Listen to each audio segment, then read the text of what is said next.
तो दोस्तों आ गए हम लोग इंडिया गेट पे।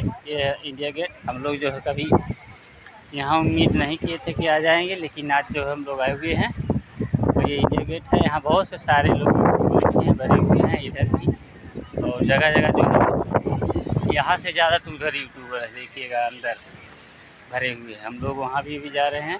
फ़िलहाल जो है यहाँ पे आ गए हैं, और आते आते हम लोग थक गए थे इसलिए बैठ गए थे थोड़ा जो है। अब जो है यहाँ पे थोड़ा सीन बनाएंगे, उसके बाद जो अपने मुकाम पे जाएंगे, वहाँ से फिर जो है थोड़ा रेस्ट लेंगे। रेस्ट लेने के बाद फिर जो है निकलेंगे हम लोग यहाँ से फरीदाबाद में। दोस्तों यहाँ ये इंडिया गेट है, उधर फुहारा चल रहा है, सेल्फी लोग सेल्फी ले रहे हैं, और उधर भी फुहारा चल रहा है, देखिएगा हम आप सभी को दिखा रहे हैं।